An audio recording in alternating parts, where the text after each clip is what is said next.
فليطملا تتتنين هي فليطملا تتتنين هي تزجار ديهن ورتس كنزر ساسا نسوى دغن الزيدرهم ماني ناس سيولا فليطملا تتتنين هي فليطملا.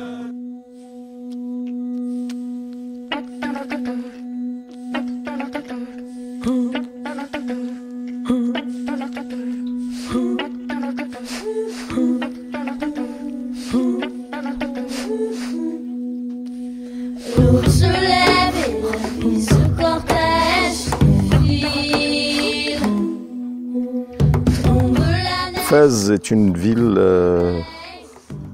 d'1,1 million d'habitants qui appartient à une région formée à peu près de 4,2 millions habitants. Et donc c'est considéré comme une métropole entre guillemets. Et Fès, c'est une ville qui se situe dans la plaine de Saïs, qui était parmi les plaines les plus fertiles de la région. Et donc le développement de cette ville se fera obligatoirement avec l'intégration de l'ensemble de cet arrière-pays. Avec le développement de la ville, avec l'extension, pas seulement de la ville, avec l'extension des petits villages aux alentours, que cette surface qui avait une grande production agricole a commencé à diminuer. On voit d'année en année qu'il y a une diminution de nos surfaces vertes. Puis par la suite, il y a eu le Maroc, il a connu une période de sécheresse et ça fait que beaucoup de populations environnantes a rejoint, c'est-à-dire la ville de Fès, un éventail de couches sociales qui est vraiment très, très étendu. Donc Fès, c'est une ville qui a ses contraintes, qui a ses problèmes, mais aussi c'est une ville qui est vivante, qui cherche à se développer, qui a un patrimoine merveilleux, culturel, qui a été classée, la première ville classée patrimoine universel. L'agriculture, c'est l'arrêt de la migration rurale. 80% des revenus des ruraux viennent de l'agriculture. Donc c'est un secteur clé, fondamental.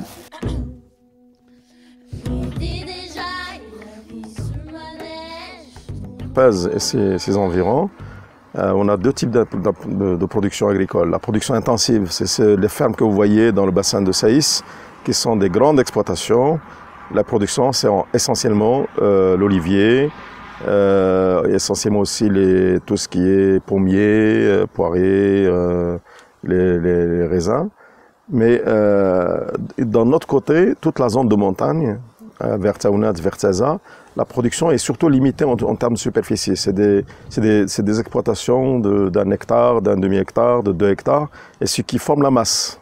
Les politiques agricoles marocaines, depuis toujours, ils se sont focalisés, ou bien intéressés essentiellement aux aspects techniques, mais en négligeant le facteur humain, qui est l'agriculteur, en matière d'accompagnement, de formation, etc. Lorsque l'État s'est désengagé pour des considérations économiques, l'agriculteur s'est senti comme étant lâché, comme l'agriculteur lui-même dit. Il dit, vous nous avez livrés au privé. Le système scolaire marocain, il a énormément de problèmes parce qu'on a beaucoup de déperditions. Des gens qui sortent de l'école sans aucun diplôme, sans aucune qualification. Un autre problème, c'est les lauréats d'université. Dans la région de Fès, Meknès, on a 200 000 jeunes en attente du travail, qui ne sont ni à l'école, ni au travail, ni au stage. Et donc, d'un côté, on a une offre d'emploi, de l'autre côté, on n'a pas de main-d'œuvre qualifiée. Les jeunes, actuellement, ils ne sont pas trop intéressés par l'agriculture. Et les jeunes d'aujourd'hui, ils sont plutôt intéressés, ils sont orientés vers les villes, vers la lumière, vers les vitres, vers les bureaux, vers les ordinateurs et tout. Si demain, il n'y a pas d'agriculteurs, je ne sais pas. Il y aura de la ville partout et ça sera dommage parce qu'on a une terre magnifique.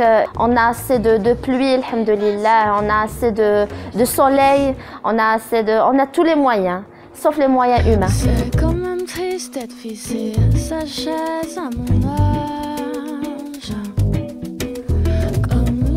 Fès, pendant longtemps, a été une capitale de l'huile d'olive. Par exemple, dans le traitement de l'huile d'olive, Fès est reconnu pour ses massas, c'est des huileries traditionnelles. Et Fès s'est doté d'une industrie de trituration de l'olive très très performante à la pointe de l'art. Et cette filière n'est pas sans provoquer des difficultés environnementales parce que la trituration, il y a beaucoup de margines, il y a beaucoup de déchets qui sont rejetés, des fois dans la nature, et ça finit dans les cours d'eau, ça finit dans les nappes, et des fois dans les réseaux d'assainissement des agglomérations. Ça pose aussi un grand problème environnemental pour la ville.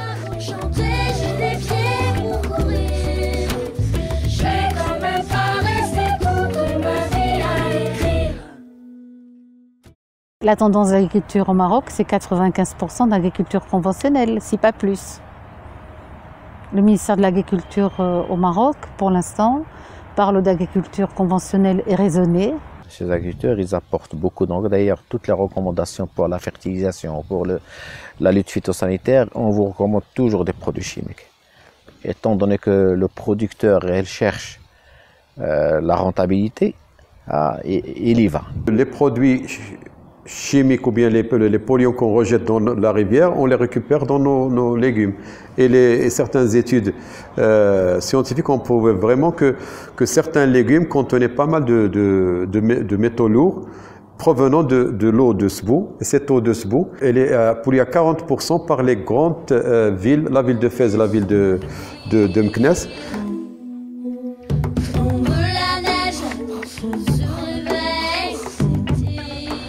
Aujourd'hui, il y a une petite niche d'agriculture biologique certifiée qui vient de naître et un logo marocain qui sera déployé, qui se déploie à partir de septembre 2018. Mais c'est encore très timide. Moi, j'ai eu des problèmes de pesticides, des problèmes dans ma famille, des attaques, des choses que j'ai vécues. J'ai vu des cas, des voisins, des amis qui ont vécu des problèmes horribles avec les pesticides. Bien sûr, à partir de là, j'ai pris conscience des problèmes des terrains qui sont en train d'être pratiquement stériles à cause des engrais chimiques en masse. J'ai commencé petit, avec une idée petite, très réduite, très étroite, un problème personnel, et puis j'ai abouti sur un problème mondial, quoi. Le développement durable, le problème d'environnement. Évidemment, la problématique de l'eau, il s'impose, vu les changements climatiques qu'on vit. Donc les périodes de sécheresse sont devenues parfois chroniques. Les précipitations ne sont pas donc régulières.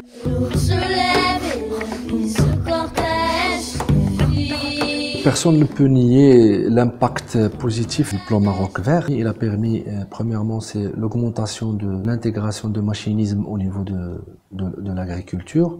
Les gens ont commencé à changer le mode de production, à chercher la qualité, à chercher la labellisation. Donc, c'est des procédés et des termes qu'on ne connaissait pas auparavant. Récemment, dans la région de Fès-Meknès, les agriculteurs qui ont le goutte à goutte et qui irriguent, qui gaspillent l'eau plus que le système gravitaire, qui lâchent le robinet à plein temps pour lui, et s'il ne voit pas la parcelle submersée, ce n'est pas d'irrigation.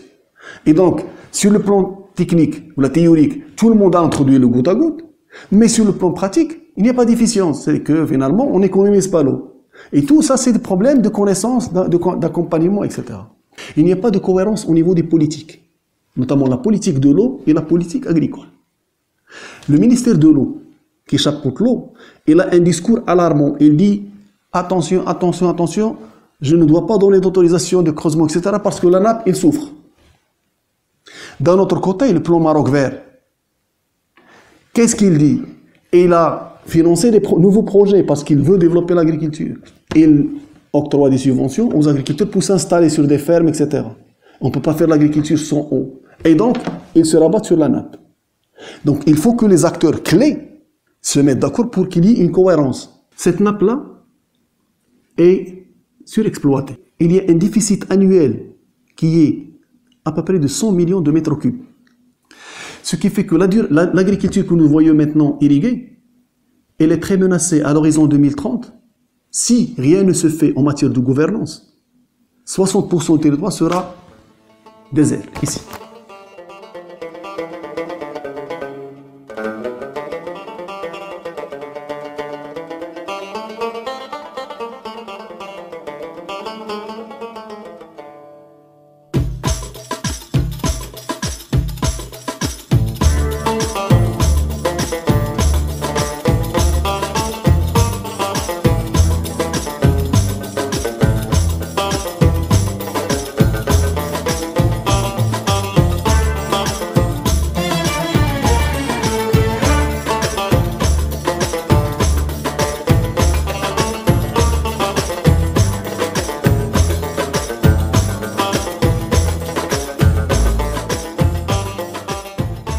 enfants sont devenus des fritivores, qu'on ne trouve que des snacks à l'européenne et des repas, des fast-food partout.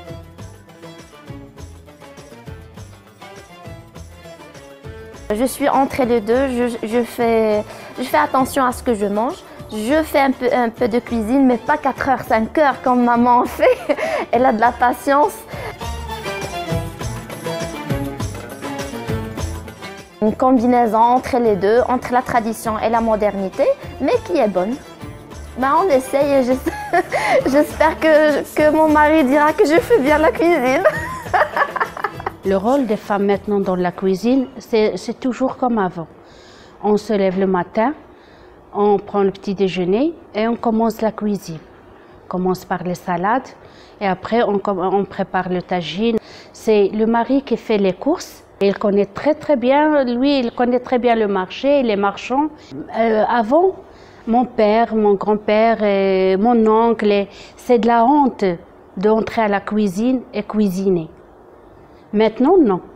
Maintenant, par exemple, le mari de ma fille, il l'aide à la cuisine, il cuisine avec elle. بحال العيالات يدخلوا للكوزينه يطيبوا باش يحسوا بالمراه شويه وينقصوا من المشاكل لان الراجل اللي دخل للكوزينه غيعطي قيمه لمراته ما غيبقاش كيهينها غيعرف بحق المراه شنو كدير وشنو كتحط وغينقص عليه مشاكل الدار وغينقص عليه مصاريف وغينقص عليه الاشياء اللي ما صالحاش هي كلها بزاف الحوايج.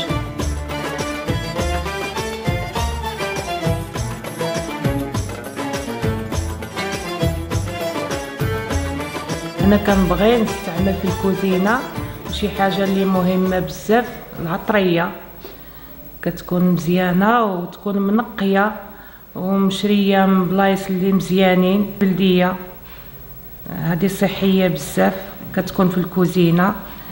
من بعد هذا عندنا الطحين من الاحسن الطحين ديال الكومبلي ديال الزرع ماشي فارين بزاف وهذاك الشيء كله ماشي صحي.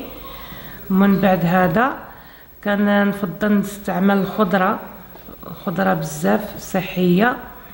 من بعد الخضره كاين اللحوم كاين الغلمي كاين البقري كاين الدجاج بيبي اي حاجه.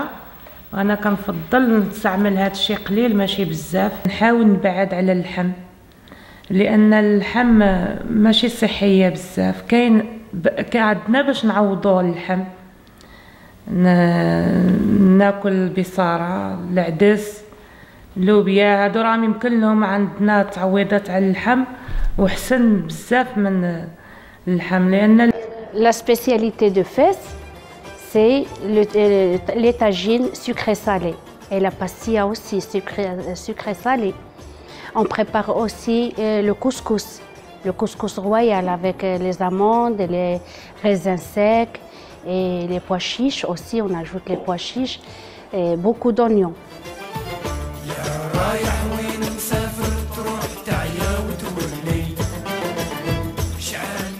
Au Maroc, c'est toujours à base de farine. Je veux dire, c'est vraiment la base alimentaire du Maroc, c'est vraiment les céréales. Ce qu'on se rend compte, c'est qu'au niveau de l'estomac, tout ce qui est féculent, tout ce qui est graines, tout ce qui est semoule, etc., ça prend énormément de place. Au niveau micronutriments, il n'y a aucune densité. La base de la plupart des maladies, c'est l'inflammation. Et l'inflammation, on sait pertinemment qu'elle est induite par la nourriture. الماكله ديال شحال هادي وديال دابا كاين فرق كبير لان دابا الناس كتفضل تشري داكشي طايب ومثلا الحوت في البواطات داك لي شاسي البطاطا داكشي كله انا ما كنفضلوش لان كنعرف ناس مازالين صغار بنات ولاد كلشي كيشكي بالمرض. L'industrialisation et le développement de l'industrie agroalimentaire ont permis au Maroc, ont accompagné la transformation de la consommation de nourriture au Maroc. On était une société rurale essentiellement, on est devenu majoritairement une société urbaine. Ça a permis aussi de développer des produits qui sont sains au niveau hygiène. Peut-être ils ne sont pas tous bons, mais au moins ils sont sains. L'alimentation durable, quand on questionne le public, eh ben, il a l'impression qu'ils mangent durablement. Ils mangent propre, ils mangent sain. Au Maroc, il y a une notion de beldi, fermier. Beldi, ça ne veut pas dire sain, sans pesticides. Ça peut être avec pesticides. Moi, personnellement, je veux bien manger bio. Donc, papa, des fois, il part dans les souks, dans des campagnes, exprès pour nous ramener des produits bio. Et on est très ravis parce que ça a un goût, rien à voir avec les légumes et les aliments qu'on peut acheter des supermarchés. Le principal frein, c'est le prix que peut payer le consommateur. Pas forcément, parce qu'on a un surcoût pour la production. Donc forcément, on doit vendre un peu plus cher. Parce que quand on produit bio, déjà on produit moins, parce qu'on ne donne pas, on ne force pas les fertilisants. Et il y a les risques de maladies, on ne peut pas traiter avec n'importe quel produit. Des fois, des produits soit n'existent pas, soit sont chers. Mais l'idée, c'est atteindre que le bio soit plus cher 30-40%. Je crois que si on arrive à cet équilibre, je crois que ce serait l'idéal. Il y a souvent des consommateurs qui cherchent du bio, ils ne savent pas où. Il y a souvent des producteurs qui ne savent pas à qui vendre. Donc on travaille pour cette problématique.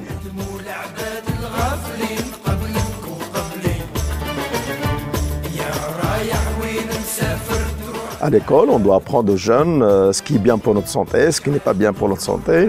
Maintenant, personne n'en parle de la nourriture, c'est secondaire pour eux, alors que c'est essentiel pour la construction du citoyen de demain. L'obésité, maintenant, la mauvaise bouffe, les fast-foods, ça se développe dans tous les sens. Alors qu'on a un régime alimentaire ancien, méditerranéen, à base d'huile d'olive, de plein de choses, de légumes frais, de légumes de saison, qu'il faut maintenir, qu'il faut développer, qu'il faut crier haut, que c'est bon pour le climat et c'est bon pour la santé. On a donné la relève à nos enfants. L'école n'a jamais été intéressée par apprendre à nos enfants, à nous-mêmes, de faire la cuisine. Ils ne font pas des sorties, voir la forêt. Que l'enfant grandit et il a dans la tête comment ça se fait, comment cette plante a été toute petite, elle a grandi, il est devenu un arbre et tout ça. Avec Internet, on a plus accès à plusieurs informations qu'on ne trouvera pas dans les livres. La télé marocaine ne nous diffuse pas beaucoup d'informations par rapport à ça, il faut l'avouer.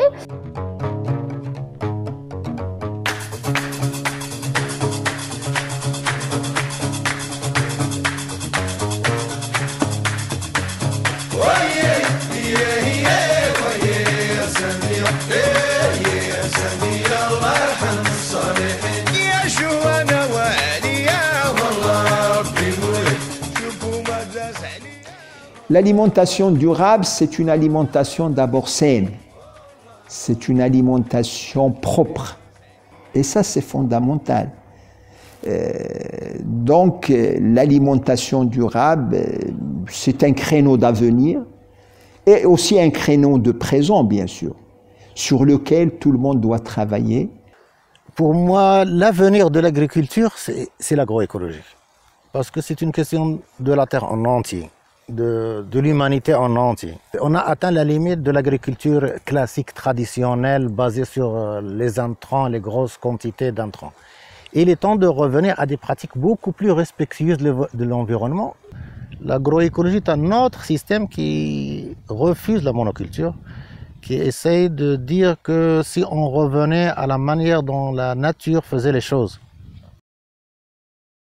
Nous, ici à l'École nationale d'agriculture, on s'est un peu inséré dans cette dynamique agroécologique et on a essayé d'innover dans notre système éducatif par, si vous voulez, la mise en place d'une équipe de recherche qui s'appelle agroécologie et environnement. Et ça rentre dans notre objectif ultime qui est la création d'un centre national d'agroécologie au niveau de l'École nationale d'agriculture de Meknès. Mais il faut faire naître des fermes agroécologiques pour que les gens puissent s'initier et le voir.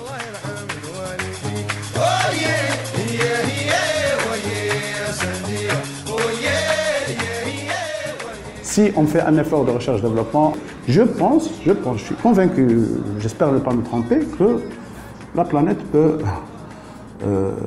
travailler en mode bio.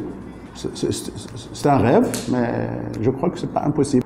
Mais comme l'écosystème, il est plein d'auxiliaires aussi, comme on ne traite pas, donc généralement, à 70 ou 80%, on réussit la production. Parmi les objectifs sur lesquels a travaillé le RIAM, c'est essayer d'installer un label, c'est le SPG, le système de gestion participative. C'est un label de confiance qui doit s'installer entre le producteur et le consommateur pour essayer d'un petit peu de réduire les frais que exigent les grands labels européens. Pour moi, le SPG, il est très intéressant dans le sens où ça va aider les gens à faire l'apprentissage de l'agriculture biologique. Le fait que les citadins accompagnent le monde rural est important.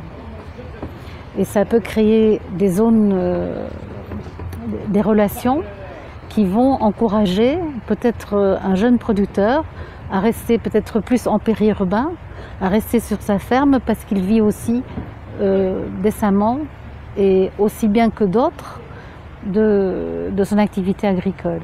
La plupart des problèmes de la ville de Fès, leur résolution, leur solution se trouve dans le monde rural. Il faut stabiliser les gens en améliorant leurs conditions de vie. Il faut que le petit agriculteur ou les jeunes dans le monde rural sachent que la valeur ajoutée passe par l'amélioration de la qualité et de la traçabilité de produits. Et en même temps, valoriser certains produits qui sont originaires de la région. Par exemple, moi, dans la région, je connais l'olivier, je connais le figuier, la figue de Barbarie, le caprier. Donc, c'est ces produits-là qui sont très bien adaptés à nos sols, à nos climats et à notre aridité, parce que ça, on ne peut pas changer le pays. في الماضي كنا تنبيعوا المنتوج ديالنا بطريقة عشوائية وبطريقة ونمشيو للسوق بواحد الثمن زاهد رخيص. اما دابا حاليا الحمد لله تنديروا الجوده، تنديروا منتوجات مزيانه واللي مطلوبه في السوق بواحد الطريقه محترمين السلامه الصحيه وتنديروا اضافه تنزيدوها واحد لومبالاج وليتيكيت وباش تنعرفوا بالمنطقه ديالنا وتنعرفوا بالمنتوج والنشأه ديالو منين جاي هذا المنتوج هذا. وضروري غاد داك الربح اللي تنجنيوه من البيع ديال المنتوجات ديالنا ضروري تستفد منه الاعضاء ديال التعاونيه. ابتكروا بطرق متعدده في الانتاج، من طبيعه الحال ولا عندهم واحد الحب الاستقرار في المنطقه وفي العمل في المجال الفلاحي. جيت فاس مكناس فكرت في المرأة هنا في المنطقة، لأن قبل المرأة ما كنشوف أن المرأة هنا بكل صراحة مهمشة. المرأة في هذه المنطقة بالخصوص هنا مهمشة، ما كاينش مثلا نادي نسوي، ما كاينش شي مركز للمرأة، ما كاينش شي مركز فين تمشي المرأة، ما عندها حتى شي فين تنفس. وفكرت قلت علاش انا ما نديرش شي تعاونيه هنا بكل صراحه نعاون بها المراه ونخرج المراه من الدار ديالها، ما تبقاش كتعتمد دائما على الراجل هو اللي يخدم عليها.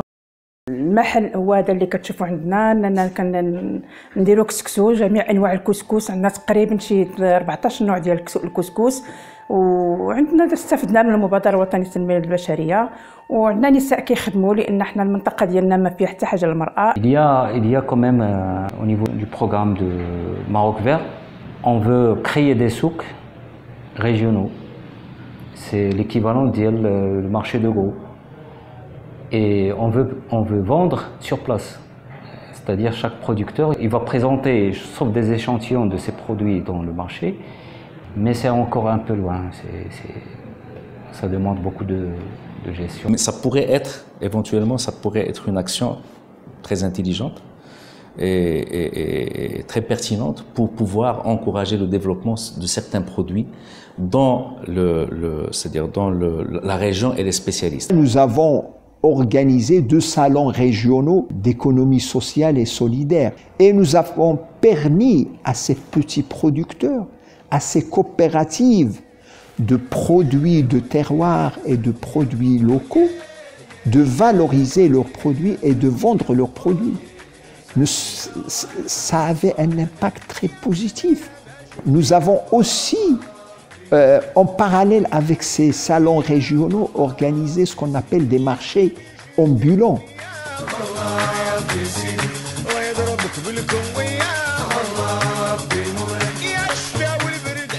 Donc les déchets, c'est vrai, c'est une compétence exclusive de la ville, de la commune. C'est une décharge qui organise la mise en dépôt des déchets et puis par la suite qui valorise ces déchets en produisant de l'électricité à partir de la fermentation des déchets. On est en train de travailler dessus pour pouvoir atteindre l'autonomie en matière d'éclairage public à partir de la décharge. On a des produits périssables qui peuvent... ils sont jetés, malheureusement, on ne sait pas le débouché. C'est vrai qu'il y a une centrale qui a été installée dans la région de Fès. J'espère que ça peut servir pour produire des composts et ça pourra servir comme engrais de fond pour l'agriculteur.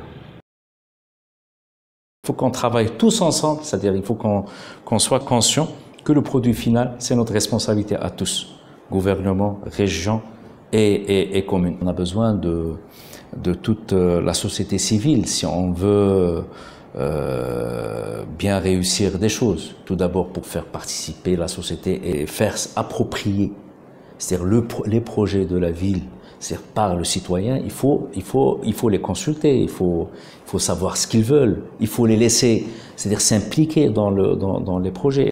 Depuis une vingtaine d'années, il y a quelque chose qui a changé et qui change d'une manière perpétuelle à une vitesse très importante. Maintenant, tout le monde est conscient, tout le monde donne un avis. Maintenant, c'est comment prendre en considération ces avis dans les décisions politiques. Dès demain, il faut encourager des bonnes initiatives, des bonnes pratiques. Il faut mettre en place un système d'encouragement. Deuxième point, et il faut travailler sur la sensibilisation. Et moi, dans l'avenir, je crois que la ville a tout à gagner, à garder un arrière-pays actif. Et on doit connaître l'origine de nos produits pour être sûr de ce qu'on mange, que ça vient de chez quelqu'un qui prend soin de notre santé.